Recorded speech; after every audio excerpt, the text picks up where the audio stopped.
it here. Starseeker Expeditions is the new progenitor for Astroneer, and there was recently an open beta for it. But where Astroneer is heavily sandbox-based, Starseeker is more extraction-based, and it certainly has its own charm. See ya! You start out on the titular ESS Starseeker. It's a social hub for this game.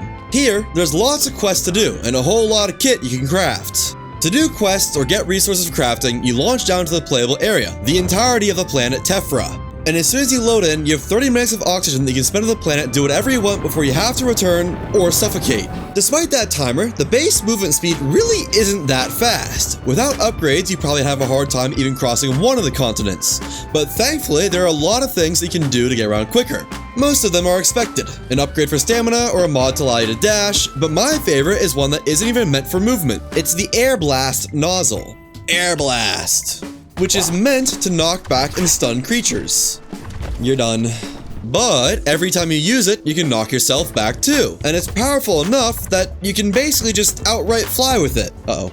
Nope, we're good. Now, if it's not obvious, this video is not focusing on the game's story or quest. This is more about its quirks and features. Power regulator. I guess I could use that while moving around. Let's just use a power regulator. I'm moving around a lot. It reduces power consumption. Yeah, that sounds nice. Activate. Ooh, that's really nice. I could go so far with this, actually. Holy. I could go so high up with this if I wanted to. This item right here gave me a bunch of ideas. You can fly short distances with the Air Blast on its own, but with the help of the power regulator, you could really get moving. Just across the map in seconds. Why was there... What was that? Huh. That's... new. Well, interesting. Anyways, in the open beta, there are only 2 continents available, but there's a good deal more you can see on the map. I don't think you were meant to be able to reach them with a half-hour timer, but it's just like P-Pow says, with an air blast and power regulators, all things are possible. Though, as cool as it was to explore around the planet in various restricted zones, these unfinished continents were very much so, well, unfinished. Oh, that's cool. Hang on, what's going on over there? Still, it was pretty cool to be able to look behind the curtains and all that, but with our newfound movement potential, that left one unexplored direction, the vertical direction. I want to build up as high as I can, and then mine down as far as I can. Kind of want the Exo multi-tool amplifier. I need plastic for that though. I want that before we do mining, so let's go up first. I need a terrain launcher. Terrain launcher. My idea was to build up with the terrain tool as high as it would let you go, then launch even further up with the air blast. Alright, now I just want to go up. Which, I mean, should be pretty easy, but just build up, really. Until it stops me and just see how high you can go. Put that there. And up we go. I wonder how high you can go. I imagine if it's like Astroneer, they put in a world border where you can't go any higher. Huh. We're high enough up that the world is starting to unload a little bit below us. I hope time doesn't become an issue, because I only have 1 disposable terrain launcher, I think. How high is it going to let you go? We're well above the clouds. I mean, we're almost up at space. Probably half a kilometer above the crust. Man, you can really see how curved this planet is. I can almost see the whole thing just by looking down. I didn't expect to let you build up very far. This had already broken my expectations. Imagine if we could just get up to the Starseeker. I mean, there's no way. So that's just part of the skybox, right? So officially more than a kilometer away from that launch pad. We've gone... Oh, that's funny. It zooms down. I'm so high up. Look at this. It's like the map view. Hit it, it goes down. I'm past where I'd expect it to be a limit. That's for sure. And my tower is being built a little bit wonky. I mean, it's kind of always been wonky, but you know, it is a tower of dirt.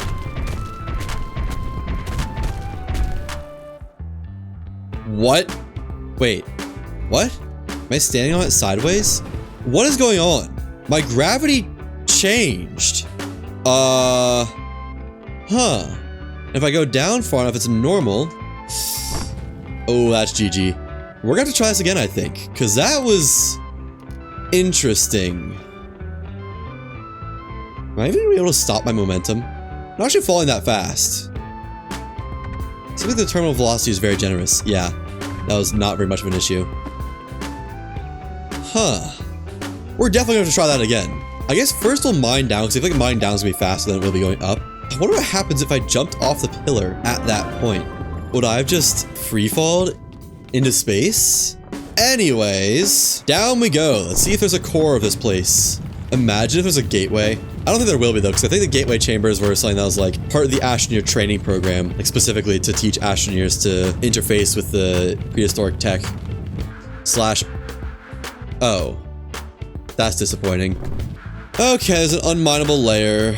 Alright, well, it's a lot faster than I thought it would be. Only 100 meters down, exactly 100 meters down actually. So, having visited the quote-unquote core, it was time to go back up. This time with a couple of power regulators to make towering go faster. Eat a power regulator, and go.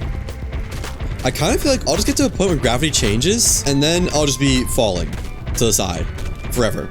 Oh, here we go. 360, so I'm always moving and not missing a single shot. 1.2. Gravity has changed. This is gonna be a little bit weird.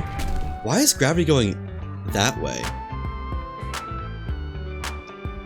Oh, you know what?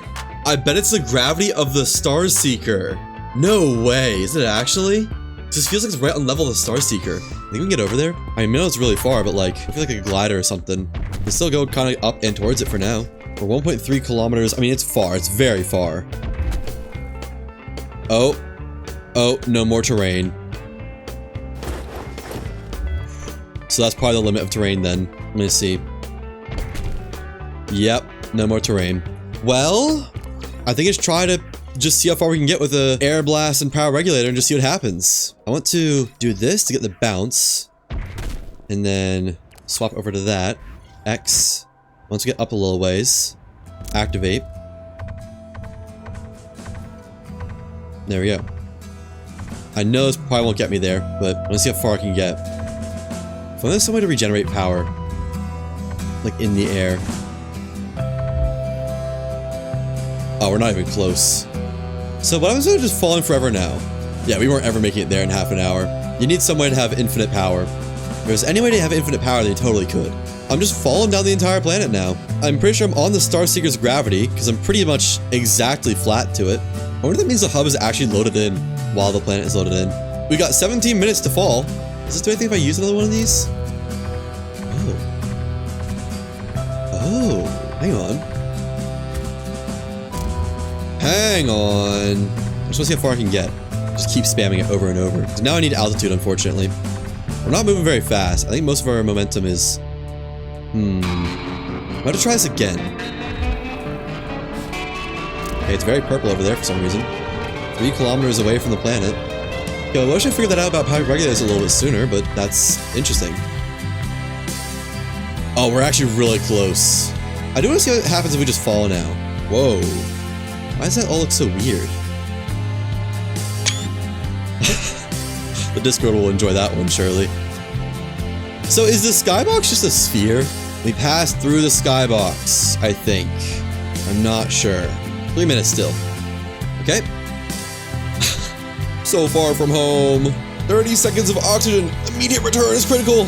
Money Mash is like purple over here. Everything's purple over here. Huh. 44 seconds until you're down. I think I can just heal through it, couldn't I? Like, sure can. All right, well, now we just die. Yeah, we're gonna hit the 40 kilometers. Oops, I fell off the planet. It's so funny that you can do that. All things considered pretty easy to do, actually. Okay, so I'm free fall forever now. Now, again, but with just a couple more regulators. I guess I want to start with one of these, huh? Go. Oh, there we go. I think we're going the right way. Yep. Nice. This looks great. We're moving fast wherever we're going. My poor right-click finger is just gonna be decimated. Oh, we're so... I don't know what that was. What the hell? Why am I going backwards? Did I just bounce off of something? Moving forwards again. Getting close. There it is. We are barely high enough up though, I think. Now the question is, can we land on it in any real way? Or is it just kinda here? I wonder. It doesn't look like you'd be able to land on it, if we're being honest. We gotta go down though. Alright, let's start falling. Can we land on it? I'm starting to think the answer is probably not, but... you know, just because of the way it looks. But we'll see. Only 6 kilometers away. Hello, Starseeker. I mean, looks pretty real, but can we stand on it? Oh, no, we can't. You just fall right through it. Okay. Well, that was unfortunately expected, I think. But that's still cool you can actually get here. What about, like, the main area? The kind of glass dome. The glass dome looks real. That looks like the actual glass. We can stand on that? Maybe? Oh! You can actually stand on it. So we're on the Starseeker right now. That's hilarious. Man, Starseeker is looking a little bit different right now. So I just use the same glass from the actual Starseeker. The one that's like in the hub area. And that's the only real object here, I think. Well, maybe this is like valve thing you can stand on. Yeah, you can. How about this? I can stand on this. That's cool. Let's get back home now. Mission return to Tephra. So boom, and then just start going, I think. Get more speed. Oh, we are back on Tephra. We've hit the gravity well. Alright, now we just fall. Set our leaving destination right there. I like how it didn't even change the map. The map is just the same. I'm above the map. We can land right at the rocket ship. Yeah, actually, I think we'll land right at it. And touchdown. Mission success. This might just be the most traveled Astroneer in the game right now. Yes! Man, so we made it up here. We made it on top of this. We ended up going a whole lot further than I ever would have thought possible, but that's every direction explored. This is all recorded from the open beta, but early access will actually be coming pretty soon in the start of June. I stream it all live on Twitch, so you best believe I'll be playing a lot of Starseeker then when it comes out. All the streams will go on my VODs channel after the fact. Both are linked down below. Anyways, I hope you enjoyed, and I hope to see you next time. Till then, take care.